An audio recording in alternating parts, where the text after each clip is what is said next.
जय श्री राम दोस्तों। बहुत दिनों से आपके बीच में आने के लिए सोच रहा था कि चर्चा की जाए, आपसे आकर के बातचीत की जाए। कोविड में चूँकि बाहर निकलने का कम मौका मिलता है और हम लोग कहें तो बातचीत लोगों से सिर्फ फ़ोन के माध्यम से हो पा रही है या फिर ये लाइव जो अभी हम आए उसके माध्यम से हो पाती है।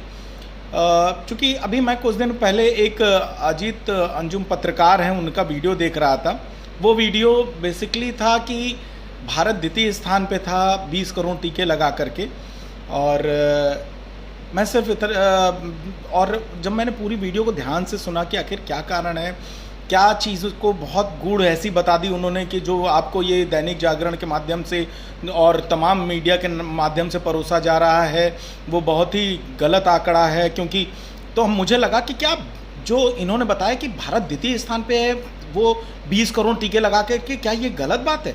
तो उन्होंने बताया नहीं 20 करोड़ टीके तो लगे। अमेरिका ने भी 29 करोड़ टीके लगा के प्रथम स्थान पर रहा।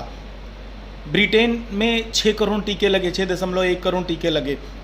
ब्राज़ील में ने 5.9 करोड़ टीके लगे। लेकिन जो ये कोविड का टीका लगा, इसमें प्रमुख बात उन्होंने ये बताई कि ये इन्होंने एक आंकड़ा पक्ष दिया जिसमें कि इन्होंने ये बताया कि ये कितने टीके लगे, लेकिन इन्होंने ये नहीं मोदी जी ने बताया कि कितने करोड़ आबादी के अगेंस्ट में ये टीके लगे। और जब उन्होंने बताना शुरू किया तो बड़ी हंसी आई मुझे। उन्होंने बताया जिस तरीके से कि 29 करोड़ जो टीके लगे अमेरिका में, वो 33 करोड़ की आबादी के उसमें लगे।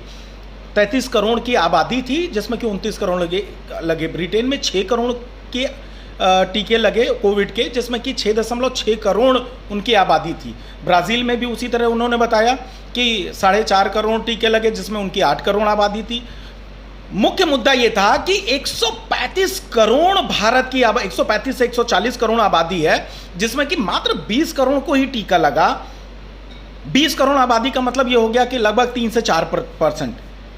अजीत अंजुम जी, मेरा सिर्फ प्रश्न आपसे ये है, क्या इस आबादी के लिए भी क्या मोदी और योगी जिम्मेदार हैं?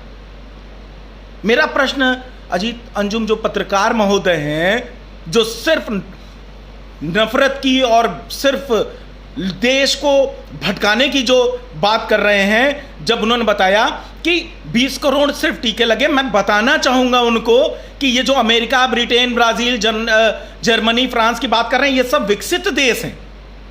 सिर्फ एकमात्र विकासशील ऐसा देश हम भारत है हमारा, जिसने कि विकासशील देश होते हुए भी विकसित देशों की श्रेणियों में आकर के टीका, अपने ही कोविड का टीका, जिस वर्ष में कोविड आया है उसके मात्र साल भर के अंदर ये टीका तैयार करके अपने देश के नागरिकों को 20 करोड़ के टीका कोविड का लगवा भी दिया।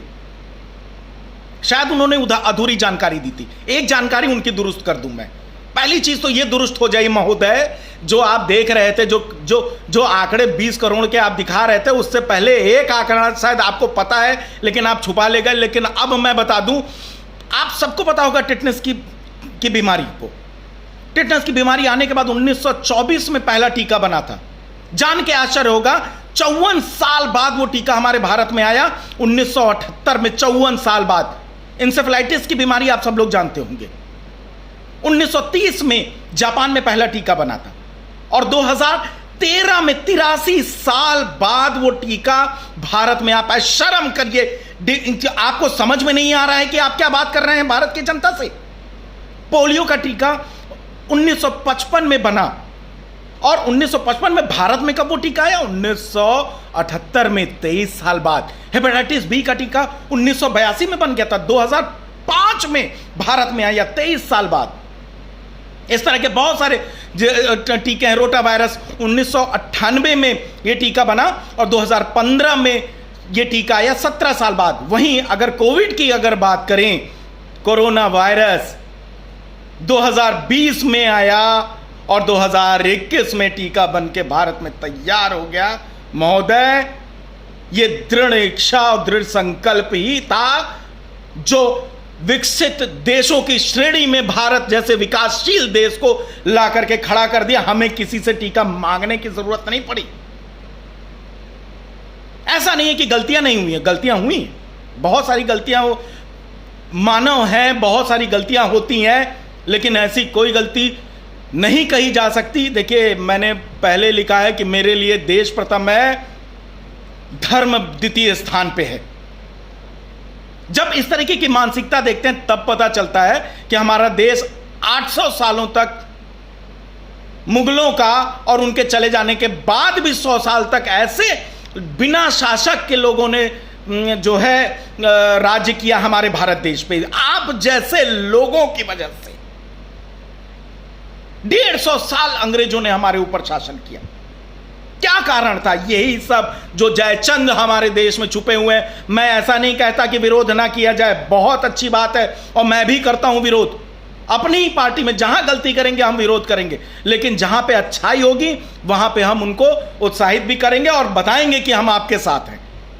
सिर्फ नफरत की राजनीति करके अपने देश को किस तरीके से पीछे खींचे, एक कोई अगर अच्छा काम कर रहा हो तो किस तरीके से उसको हतोत्साहित किया जाए, इस तरह की राजनीति महोदय हमारे देश में, भारत में अब कहीं ना कहीं एक कहा जाए तो एक विडंबना बड़ी देखते हैं कि आज चूंकि जो जिसके भरोसे जो जितना बल लेकर के ये काम किया जा रहा है वह हम ही बढ़ चुके हैं।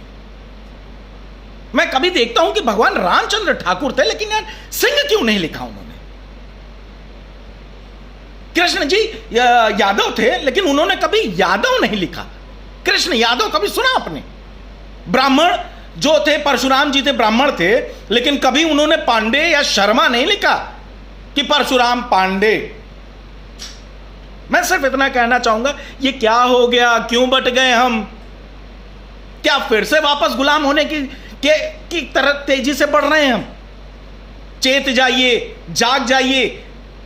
जहां पे सही काम हो, सिर्फ देखिए, मुझे सिर्फ दिक्कत उन लोगों से है, ऐसा नहीं है, मेरे बहुत सारे भाई इस तरीके के हैं, जब मैं उनकी मेल को, जब उनके संदेशों को पढ़ता हूं फेसबुक पे, व्हाट्सएप पे, तो मुझे लगता है कि नहीं नहीं, ये अच्छे व्यक्ति हैं, ये कभी भी गलत बात नहीं कर सकते। लेकिन जब मैं देखता हूं कि खाली विरोध, खाली विरोध, खाली विरोध, अच्छा काम भी हो उसका भी विरोध, तब मुझे लगता है कि यार कहीं ना कहीं ये लोग एक कुंठित विचारधारा के